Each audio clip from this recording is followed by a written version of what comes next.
Hello, here are a few of the things that the Beacon missional community are involved in. The idea of reaching out to those in need in the community in a practical way through our drop-in, I think, has been a great success. Not only is our team working really well together, using the gifts and skills that each of us have in setting up the evening, preparing, carrying out the social part of it, and also cooking the wonderful food. The other organisations around the town are beginning to hear about what we're doing, and they're pointing people in our direction.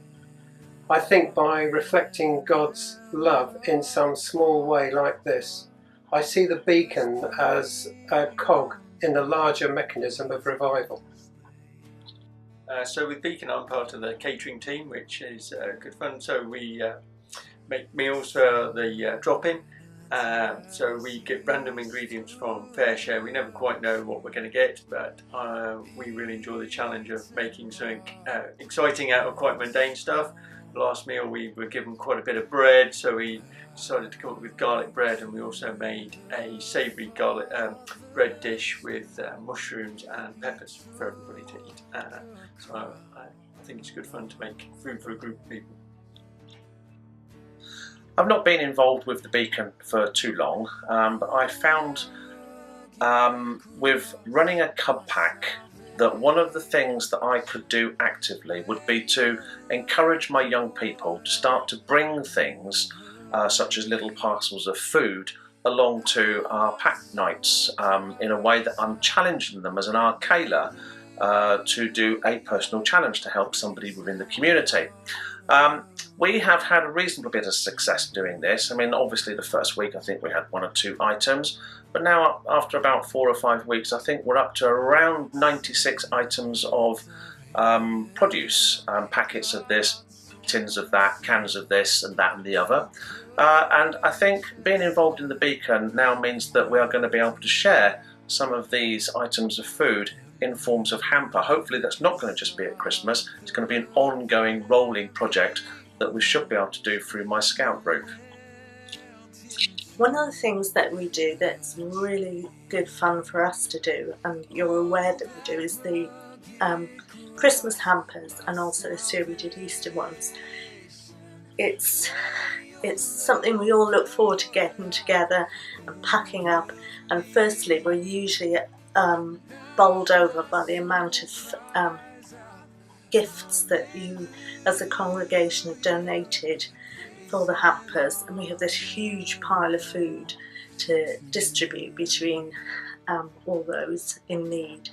And this year we decided to do Easter ones as well, and God was definitely in that, because 2 of our members were taking some hampers round, and they delivered to one lady and discovered that she'd actually broken her arm but hadn't got round to doing anything about it, and she was in a lot of pain.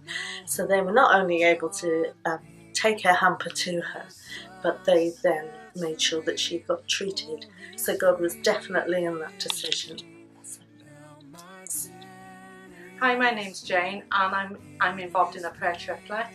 And I have to say, it does really make all the difference, just being alongside one another and just supporting one another in prayer.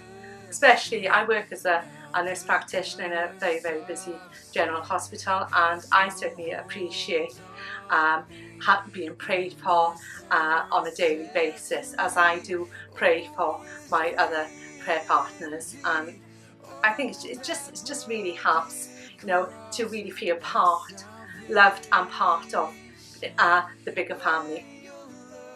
Okay, so we recently had a family that we found out about through someone from Southampton City Mission, who said that a family had recently moved here and needed some support, and we were able to invite them to a drop-in, give them some food.